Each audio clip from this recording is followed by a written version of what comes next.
Hello guys, চলে এসেছি আরও একটা নতুন ভিডিও নিয়ে। কেমন আছো তোমরা সবাই? আশা করি সবাই ভালো আছো, আমিও খুব ভালো আছি।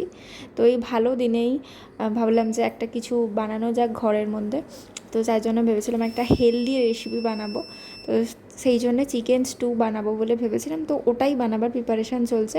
তো ফার্স্ট ভালো করে চিকেনগুলোকে ধুয়ে নিয়েছি, তারপর ওটা ম্যারিনেট করে নিয়েছি আদা রসুন লেবু রস আর ব্ল্যাক পেপার দিয়ে ভালোভাবে ম্যারিনেট করে কিছুক্ষণ রেখে দিতে হবে, কারণ লেবু রস দিয়ে ম্যারিনেট করে নিলে আর চিকেনটা ভাঙবে না, এই যেরকম আছে সেরকমই রয়ে যাবে।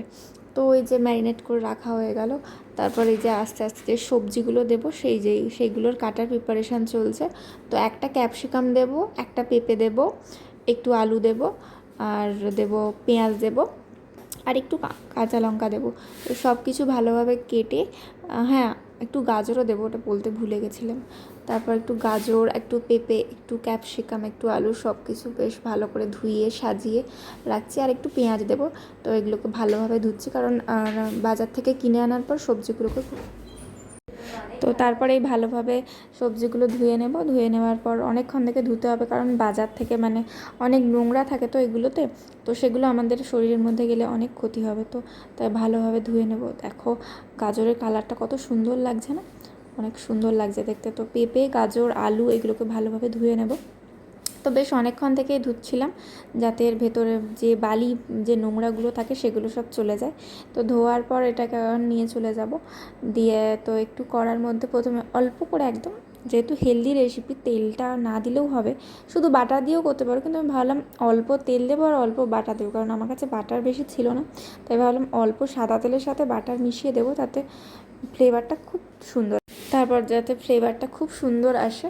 তো তাই জন্য ফার্স্ট তেলটা আর বাটারটা ভালোভাবে কড়াইয়ের মধ্যে গরম করে নেব। তারপর যে ওই ম্যারিনেট করা চিকেনটা রেখেছিলাম সেটা আস্তে আস্তে কড়াইয়ের মধ্যে দেব। দিয়ে ফার্স্ট চিকেনটা দিয়ে ভালোভাবে ওটাকে মিক্সড করে নেব। আর কিছুক্ষণ ধরে নাড়াচাড়া করতে থাকবো এই চিকেনটা। তো ভালোভাবে নাড়াচাড়া করে প্রথমে একটু রান্না করে নেব চিকেনটা, কারণ ভালোভাবে মিক্সড করার পর চিকেনটা কিছুক্ষণ একটু কড়াই কষবো, স্বাদটা অনেক আরও বেশি ভালো হবে। কিন্তু চিকেন একটু কষার দরকার নেই, এমনি কিছুক্ষণ রেখে দেওয়ার পর সবজি দিয়ে দিলেই হবে। কিন্তু আমি ভাবলাম একটু ভালো নাড়িয়ে নিই, যাতে মানে ফ্রেগনেন্স আর স্বাদটা অনেক বেশি ভালো হয়।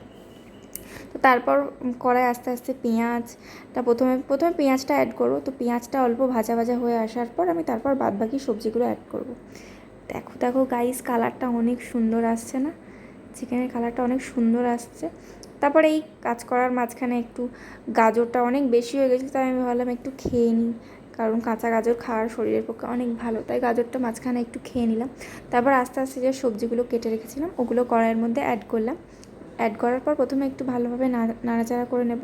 তারপর তাতে দিয়ে দেবো একটু ব্ল্যাক পেপার আর কয়েকটা কাঁচা লঙ্কা, অল্প ঝালের জন্য, যেহেতু ব্ল্যাক পেপার তো আমরা দিয়েইছি।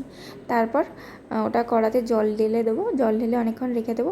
তারপর একটা বাটির মধ্যে ওটাকে একটু ঘন করার জন্য একটু কর্নফ্লাওয়ারের সাথে জল গুলে নেব।